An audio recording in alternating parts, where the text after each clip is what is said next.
Have you ever wondered if she misses you, if she remembers the good old days, the beautiful memories you created together? Some of us women don't realize the good things we have going on until it's too late. I almost became a victim of this early on in my marriage years. I had a lot of expectations from my partner and I didn't know how to communicate that to him, which almost ruined the relationship. Some of us become entitled instead of being grateful. We keep silent and expect our partners to be able to read our minds without realizing the fact that men are not mind readers.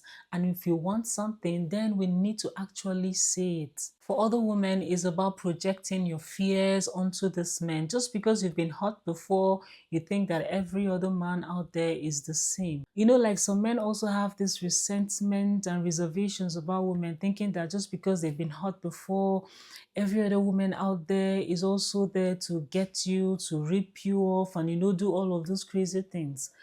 We project our fears, our insecurities onto these men. For some of us who've seen our parents, especially our mothers, fight all through their marriages, and we think now chaos is a normal thing. If there is no chaos in the relationship, then it's not healthy or it's not interesting enough. We become too calculative, investigating his every move. If he says he's going on a 2-day trip for a work thing, I just think that no, maybe he's just out there with some woman chilling and leaving me here.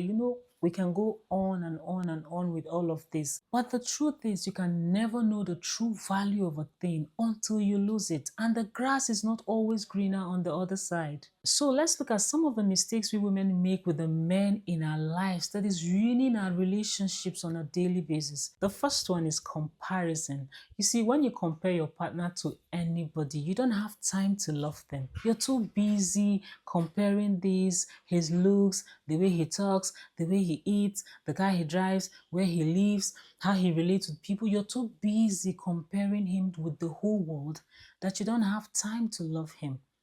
Because that's what I believe. Like, if I am going to compare you with every other person out there, then I don't have time to really appreciate the good qualities that you have. And you see, the brain is a very beautiful organ in our body that is there to, one of the reasons is to protect us. You can have 20 things that are going on perfectly in your relationship, and your brain will just choose to select the two areas in which he is failing. And then you begin to focus on those areas, forgetting the many other areas that he excels. So you see, comparison is a very, very dangerous thing. Like Lisa Nicole would say, it is a thief of all joy. When you begin to compare people, you have no time to love them. You have no time to appreciate them. No man wants to be compared with any other man, whether consciously or unconsciously. The thing is, you might not be saying these things. You might not just say, "Hey, can't you see, Michael, is it not your mates? Why are you not doing like this? Why they do all these things when they do?" You might not actually say it with your mouth, but your actions will express it. The way you behave, the things you say would express it. It will show that you're comparing him in your mind with other people. Comparison can make you become a naggat. You keep complaining all the time, whining all the time, and your partner is wondering, why is this woman always complaining? It's almost as if she doesn't even see the things that I do for her. That is because she's just too busy comparing you in her head. So we women, we need to stop the comparison. Everybody has his own journey. The second thing that really damages our relationship is ingratitude. Just because he couldn't buy me the particular car I want doesn't mean that I will not be grateful for the one he is able to afford for the time being. When you're not grateful, you don't have time to really appreciate that man. Men also need appreciation. Sometimes just a simple thank you is all that it takes to light up his day and make him smile again and realize that yes, someone appreciates what I do. Someone appreciates what I can provide for now. So be grateful. Number three, do everything right without complaining. Some of us grew up with this mentality and this mindset because we as girls, we as women, of course, we were girls before we became women. All of our experiences in life and the things we see tend to shape how we perceive life generally. So there is this slogan, do everything without complaining. No be man you be, no be your mates, they do this one, they do that one. And you forget that sometimes men also need to take a breather. Sometimes all he needs is a little pat on the back. Well done, my baby. I see you, my love, and I appreciate the things you do.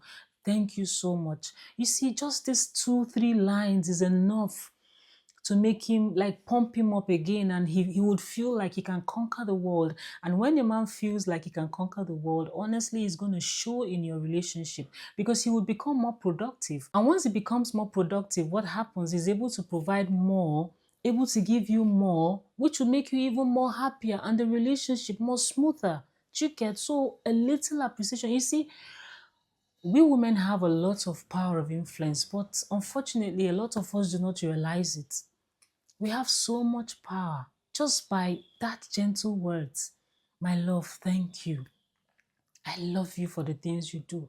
You're such a good provider. I know you're trying. I see how hard you work. I see the things you do. I see how much you worry about these kids and how you want to take care of them. I see the plans you have for them. Thank you. Just these simple words can make that man become so motivated. In fact, it's even more effective than any book he can read on motivation. It's more effective than any sermon he can listen to. You have influence over that man, whether you like it or not. But the thing is that most of the time, a lot of these women, a lot of us just use our influence negatively. We want to nag and nag and nag and complain and complain. You keep pushing him. Even though some of these men think that, oh no, she can't push me. She can't push me. I know myself. Woman, if you push me around, it's a lie. She can push you around in front and anyhow she wants to, because influence is not loud. That's what you don't know. It's in the little advice, the little comments, the little gesture here and there. Before you know, tie it all together, you're being influenced without even realizing it. Because most of you think that she needs to come on to you face to face and tell you that, you do this one like this, Nana, so you're supposed to do. No, influence is not very loud, but it's so powerful. And all of us women possess this power, even though, like I said, some of us tend to use it negatively, which is a bad thing. To top it all, one of the greatest reasons our relationship fail and we lose the good things we have is because, you see, a lot of us have head knowledge of what my relationship should be, of what my marriage should be before we even go into relationship. Because we as, maybe for men, I don't know if it is entirely like that for men. Maybe if they have certain expectations of how my woman should behave, how my relationship should be and all. But I tell you, I kid you not, for a woman, she kind of envisages how her relationship would be before she even goes into the relationship. I, for one, was like that. I had this many head knowledge. Okay, this will be like this will be like this. But you see, it can maybe be like that in your relationship somehow, so to speak. But when you go into marriage, marriage is really a reality check. You come to realize that, come on, it's not really like that. What is really obtainable is not really like that. I don't know how to explain it. Like, let's say you have a course, you offer a course in school, and you know all the theory, this, that. And then when you come to real life, when you now get a job based on that course you read, you now realize that some of this theoretical aspect of what you read is not even really applicable in real life, in on the job. Realize that on the job there are lots of easing off, a lot of doing things differently somehow, and at the end of the day achieving the desired result. So all I'm saying is head knowledge can be dangerous. It makes us create expectations, and some of these expectations are not even realistic. Okay, so quit the comparison, dear woman. Quit the ingratitude. Quit telling him he has to do everything. Come in and help and be the helpmate you were created to be. Because honestly, when you become a helpmate in any way you can, whether it's encouraging him, helping him, taking care of the kids so that he won't even have to worry about the kids or the home fund, so that he can now focus on his job and be a good provider. Even if it's that, it's enough. All right, it's enough for a man who doesn't think that financially it has to be 50-50. In as much as I want to sit here and say all of these things about women and say all of these things on how we women need to improve, also there are men that also need to change their mindset.